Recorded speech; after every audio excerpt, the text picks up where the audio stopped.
Oi, boa noite. Meu nome é Helena Bustamante, eu sou estudante de Arquitetura e Urbanismo pela Universidade de Brasília e nesse projeto eu fui orientada pela professora Ana Júlia Pedreira, do Núcleo de Educação Científica da UNB.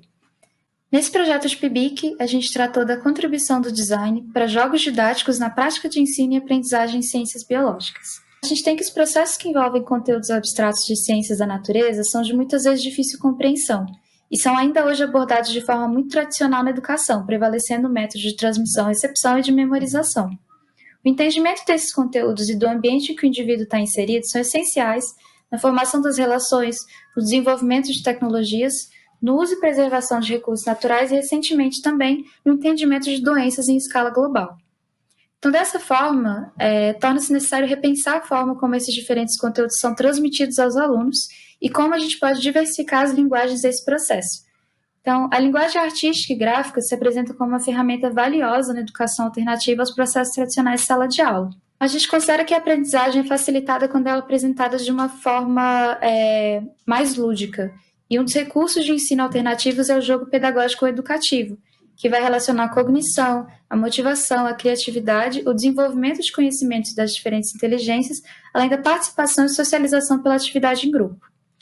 Nosso projeto propôs produzir, com o auxílio da linguagem artística e do design gráfico, um jogo didático que estimulasse e favorecesse o processo de ensino e aprendizagem em ciências biológicas, e que fosse um produto visual de qualidade cultural e intelectual, podendo ser utilizado como promotor de aprendizagem nas práticas escolares.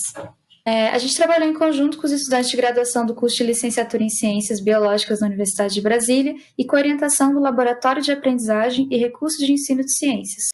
O jogo foi feito dentro de uma proposta pedagógica e o processo foi dividido em etapas, incluindo a análise dos conteúdos programáticos, as faixas etárias e os conhecimentos desses alunos. A temática escolhida para o jogo foram as relações ecológicas, visto que esse tema vai se apresentar tanto no ensino fundamental quanto no ensino médio. Esse tema, ele permite que a gente apresente as relações ecológicas de uma forma dinâmica, propondo entender a sua importância e os impactos ambientais e os desequilíbrios que são causados às populações em decorrência da ação humana. Pensando na introdução e desenvolvimento do conteúdo das relações ecológicas, e é composto por cartas com perguntas que são relacionadas ao tema, que, se forem respondidas corretamente, vão permitir que o jogador avance no tabuleiro. As perguntas foram elaboradas em níveis, considerando os conhecimentos e abordagem do assunto em cada faixa etária. Então, a gente tem o primeiro nível, que é o amarelo, o segundo nível, que é o azul, e o terceiro nível é o vermelho. Essa separação por nível permite que o jogador entenda e conheça primeiro os variados tipos de relações, depois que ele julgue essas relações e que finalmente ele saiba dar os próprios exemplos de relações ecológicas. Então, o jogo foi desenvolvido para 4 participantes ou grupos e ele precisa de um mediador, podendo ser tanto o professor ou um aluno, que vai ler as perguntas das cartas para os jogadores no decorrer do tabuleiro. Então, o tabuleiro vai possuir casas coloridas, que são referentes a perguntas de múltipla escolha verdadeiro e falso, casas com símbolos de interrogação, que são referentes a perguntas abertas, e as casas que são chamadas casas pincel, onde o jogador deve formar uma relação ecológica com as figuras dos seres vivos que acompanham o jogo. No primeiro nível, o aluno vai formar uma relação com 2 níveis tróficos. No segundo nível, 3 níveis tróficos, e finalmente no terceiro nível, 4 níveis tróficos.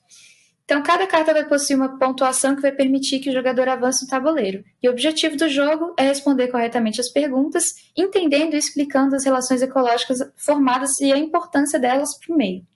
O material foi utilizado em testes piloto no laboratório por estudantes de graduação e no evento da Semana da Ciência e Tecnologia de 2019. Infelizmente, os testes em sala de aula e na classe hospitalar do Hospital Universitário de Brasília, que ocorreriam em 2020, foram suspendidos devido à pandemia de Covid-19. Entretanto, foi possível constatar a qualidade visual e de conteúdo do material, indicando que o jogo é aplicável como auxiliar na aprendizagem, possibilitando aos alunos não só entender o tema de uma forma participativa e lúdica, mas também correlacionar este com outros temas vistos em sala de aula. Então, finalmente, a qualidade visual e de conteúdo do material possibilitou que os estudantes entendam o tema de forma participativa e lúdica, correlacionem com outros temas já vistos em sala, e ele também atende às necessidades e demanda do ensino em sala de aula. Sendo assim, o jogo pode servir como modelo para outros, demonstrando o potencial para auxiliar os professores para ministrar os conteúdos, mas principalmente despertando o interesse dos alunos pela biologia. Muito obrigada.